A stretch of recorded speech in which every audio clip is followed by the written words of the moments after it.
This is Newcap News with Jacob Zaire. Good evening and thank you for joining us. Carly, I know you're excited to watch. Obviously we have the local product, but you're also just excited for the Flyers. Yes, very much so. The Broad Street Bullies make their debut in round 2 tomorrow night in this series edition, anyways, of the Stanley Cup playoffs. Going to be a good one for sure against those Bruins. Yeah, and well, barbecue season has started definitely. I know I am. Gerard, what are we looking forward to for the weekend? What we're looking for is we're looking for a good weekend, definitely. And look at that picture already. It started off a little overcast, but the sun has come out in the evening time and it's all good. Plus 10, 34% is the humidity. The wind's gusting out of the north, anywhere from 30 to 44. That's what's making it feel a bit on the chilly side as we compare to what's happening in the Lakeland region. They got to that 10 just at about 2 this afternoon with some more cloud cover, reminiscent of what we had early on in the morning. And as we turn to the Battlefords, they've had a very cloudy day, but they have pushed up to a nice plus 11. 9 people have been charged and a huge amount of narcotics seized after an 18-month RCMP drug investigation. The individuals involved are from Edmonton, Spruce Grove, Grand Prairie, Leduc, and Richmond, BC. They face a variety of drug offenses for trafficking and conspiracy to traffic controlled substances in the Edmonton, Bonnyville, and Lloydminster areas. The seized drugs and weapons include 25,000 pills of BZP, commonly sold as ecstasy, 500 grams or about 5,000 doses of methamphetamine, 1.5 kilos of cocaine equaling 6,000 doses, 10.5 kilograms over 31,000 doses of marijuana, 2 handguns, and 4 long-barrel weapons. The investigation was a joint effort between RCMP in Alberta and BC, the Edmonton Police Service, as well as several other specialized units. Well, voters only have the weekend to decide who to cast their ballot for on Monday. Residents should have received their voter information cards in the mail if they're already on the voters list. But don't worry if you haven't made it on that list yet. You can still register at your local polling station on Monday. You just have to be sure to bring a picture identification with a signature, plus another document proving your address. If you don't have a proof of address yet, there is another option.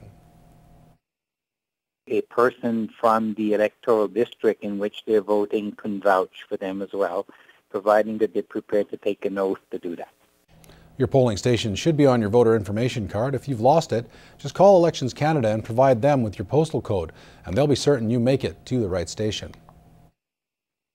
It's an important duty, and I think it's significant to understand that you're supporting or that you're aware of the affairs of the country. Stations are open from 7:30 until 7:30 on Monday, and with very few exceptions, all employers are required to give their employees time off work to vote. Not doing so could result in a $1,000 fine and up to 3 months imprisonment. Check out the Elections Canada website if you need any more information. The cooler spring may be frustrating for those yearning for summer, but the good thing is the dip could be bad news for mosquitoes. Although bodies of water are starting to pool in the area, the cooler temperatures make their habitat non-ideal for larvae to hatch. An expert in flies and mosquitoes, Dr. Robert Cooney predicts mosquito larvae will hatch a few weeks later this year. I think the weather has been cooler and the snow has been on the ground longer than in most years, and so hopefully the mosquitoes will be delayed by about the same amount of time. Even though the snow is melting and starting to pool, Cooney says it's the cooler temperatures that will cause the delay. As soon as the water is liquid, they can start developing, but development is much slower in cooler water than in warmer water. Well, Cooney says these cooler temperatures will bring a grace period for the mosquitoes at the beginning. The outlook for summer is still up in the air. The amount of mosquito pests that we will have this summer, that is hard to predict. That depends on the weather. If the summer is drier, then we probably have a bit less problems. But if the summer is wet, we have a lot of problems. Well, it's being called a fairy tale wedding by many. Early this morning, Prince William married Kate Middleton in the long-awaited and much-anticipated royal wedding watched by billions across the world.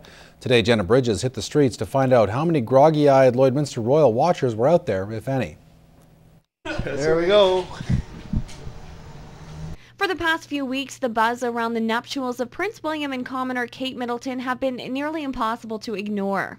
What do you think of the people who are so invested in this and got up at 4 o'clock in the morning? Crazy.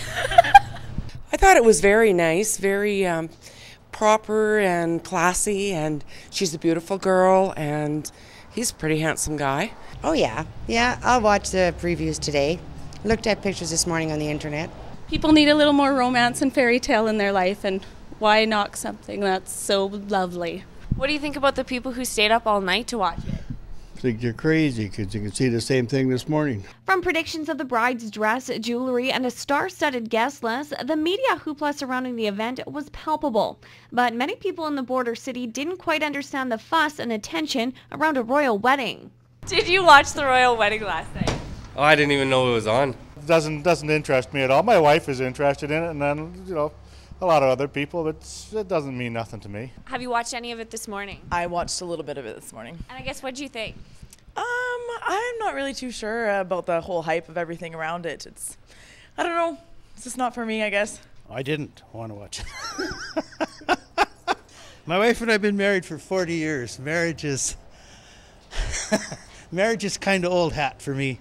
For Wendy and Eric Collins, who moved to Canada from England in 1976, the event was momentous. The horses were pure black. The costumes were brilliant. The uniforms, I should say, were brilliant.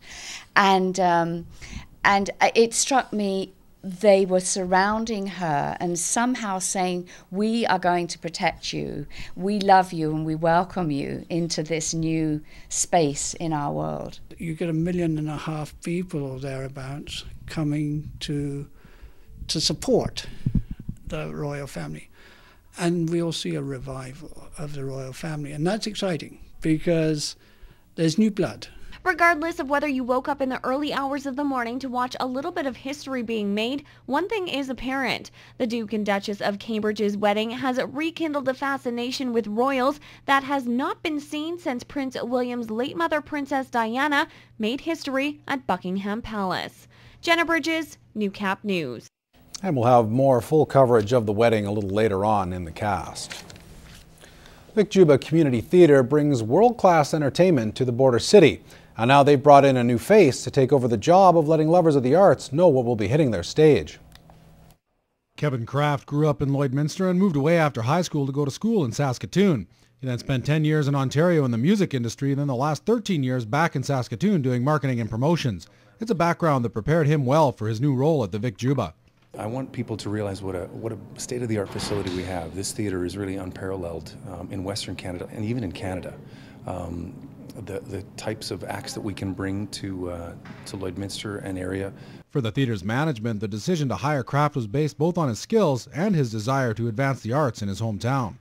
Kevin has a great arts background, and so we're excited about that. He's also very passionate and has been involved with the arts before, and has some marketing experience as well. Kraft views his role as getting the word out through traditional means, but also through existing and emerging social media.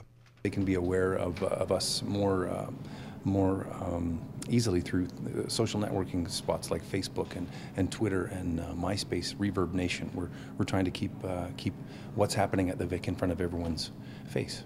The first event under his watch is a dance recital for families and friends of the performers, but Kraft understands that for those performers, this is an important moment that also represents what the Vic Juba Community Theatre means for the city.